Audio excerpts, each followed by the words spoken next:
y eso es importante en la formación profesional y también en lo que tiene que ver con la formación como ciudadanos, la formación de la vida. Hablando de esto de los privilegios fiscales, últimamente se han dado a conocer en Estados Unidos, allá se ventilan asuntos de corrupción en México que suceden en el país, sobornos. Últimamente se dio a conocer lo de los sobornos de Walmart. Walmart vendió alrededor de 385,000 millones de pesos. Es la segunda empresa con más ingresos en el país. La primera es una empresa del hombre más rico del mundo. Hasta ahí le dejo. El caso de Walmart, con esos ingresos, 385,000 millones, registra una cantidad o manifiesta una cantidad de utilidades y a partir de ahí tiene que pagar impuestos. Pero hay una serie de mecanismos que terminan siendo privilegios para las grandes corporaciones. Uno de ellos es el que consiste en diferir el pago de los impuestos, en echarlos para adelante, en recibir como créditos fiscales. Bueno, en el 2011 Walmart paga cerca de 7,200 millones de pesos de impuestos, pero difiere 7,140 millones de pesos. Entonces, ¿cuánto termina pagando en el 2011? Con ingresos de 385,000 millones de pesos. Termina pagando 70 millones de pesos. Si ustedes hacen la cuenta de todos los ingresos, terminan pagando el 0,001. Entonces, esto no se puede seguir manteniendo sin actos autoritarios, convenciendo, persuadiendo. Hay que pedirles que contribuyan, que paguen los impuestos. Afortunadamente hay una corriente en el mundo de multimillonarios que están ahora planteando el que quieren contribuir más. El segundo hombre más rico de Estados Unidos, Buffett, está planteando eso. Y su razonamiento es sencillo, pero muy claro. Dice, es que no es posible que mi secretaria pague más impuestos que yo. El caso de Walmart, por ejemplo, yo les aseguro que proporcionalmente paga más un trabajador asalariado, paga más un profesionista, paga más impuesto un pequeño, mediano comerciante, un pequeño, mediano empresario. Entonces, esto además es violatorio de la Constitución, que establece que los impuestos se deben de cobrar de manera progresiva, es decir, que tiene que pagar más el que tiene más. Entonces pensamos que sin aumentar los impuestos, es más, vamos a quitar el IETU.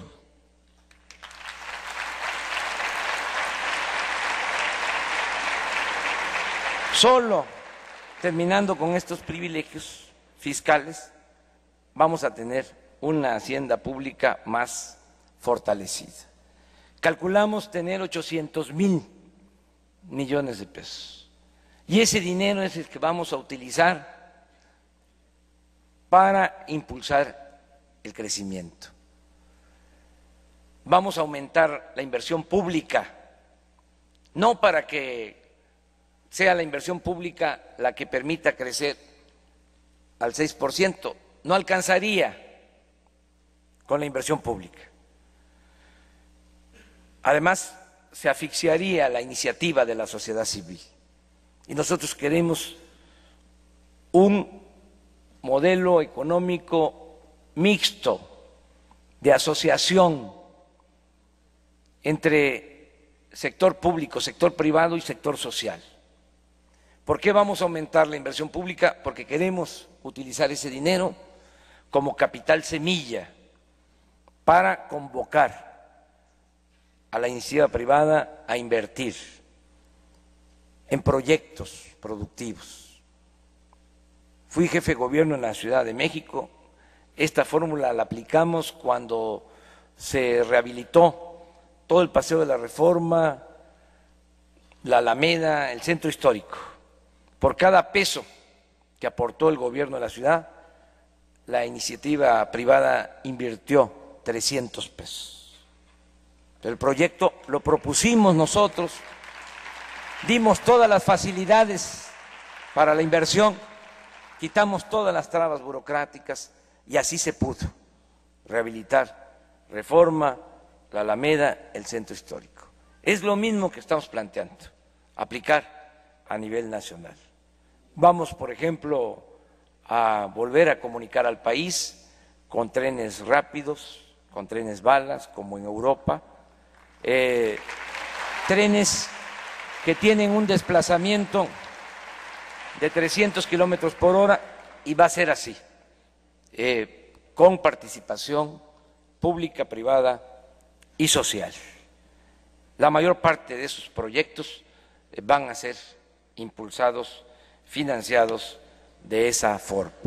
Con esto es que pensamos crecer a una tasa del 6% anual con muchos proyectos productivos y generar empleos. Esto nos va a permitir también combatir la pobreza, combatir la desigualdad, de dos formas. Primero, si hay crecimiento y si hay empleo, la gente por sí misma sale adelante. Si la gente tiene trabajo y tiene ingresos, va a tener facilidad para resolver necesidades de salud, de educación, de vivienda. Lo primero es echar a andar la economía para que por sí misma la gente pueda salir adelante. Pero también, y eso es lo segundo, hay mucha pobreza en el país y hay pobreza extrema. Y cuando se vive en la pobreza extrema, si no se ayuda, si no hay un apoyo de fuera, un apoyo externo, es muy difícil salir de esa esfera de pobreza y de necesidades. Por eso tenemos que garantizar mínimos de bienestar a los mexicanos. Tenemos que garantizar el derecho a la alimentación, que ningún mexicano se muera de hambre, que podamos garantizar el derecho a la alimentación a todos. También en toda esta idea distorsionada de las cosas para justificar este régimen injusto, siempre salen con el ejemplo de que es mejor darles, enseñarlos a pescar que darles el pescado. Sí, desde luego que sí, pero les enseñamos a pescar y ¿de dónde van a pescar?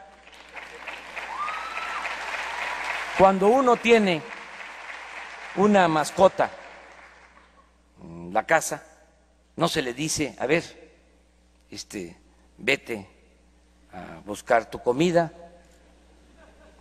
uno le da de comer. Entonces, ¿cómo no le vamos a dar de comer a un ser humano?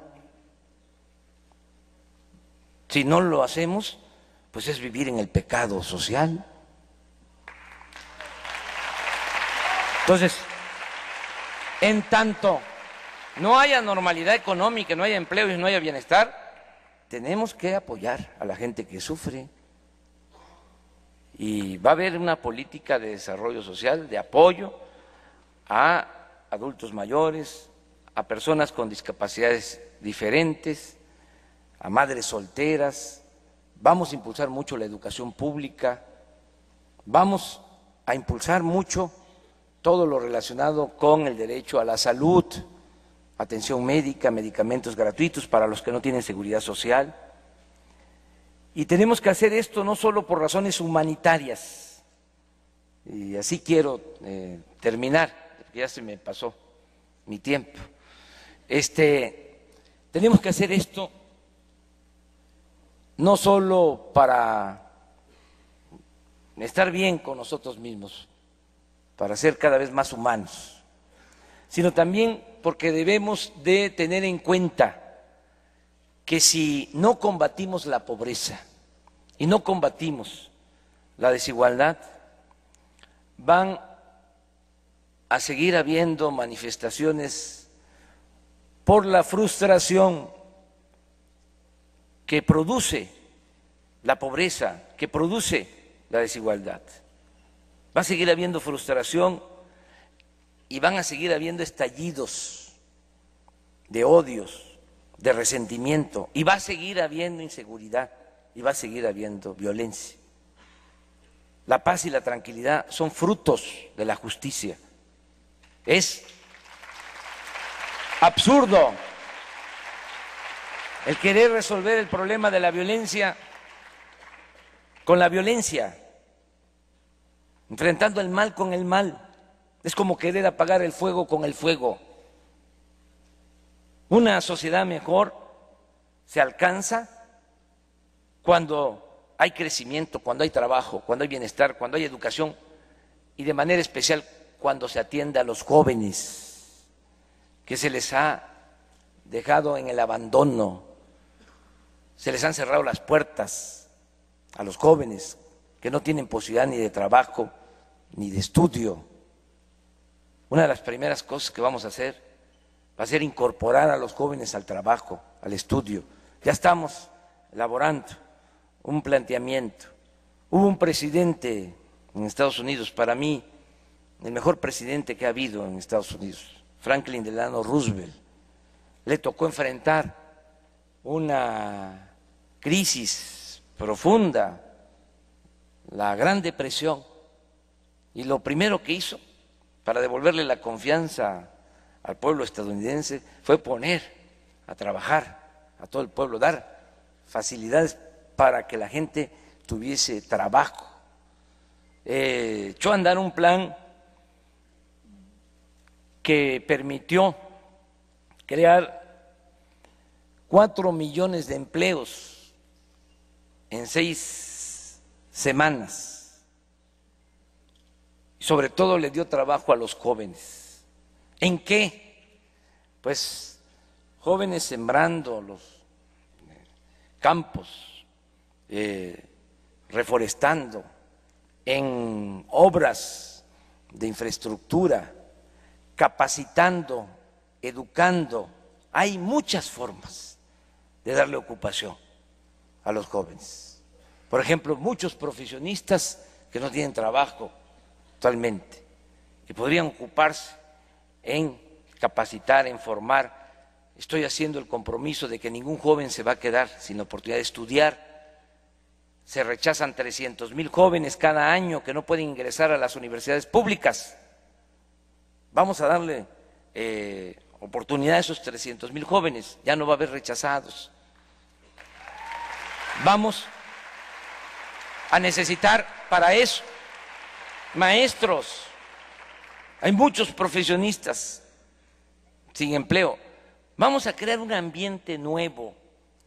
Necesitamos crear una atmósfera de progreso, de justicia, cambiar esta atmósfera de frustración, de inseguridad, de violencia. Y así es como pensamos serenar al país. Para mí, lo importante es que haya bienestar.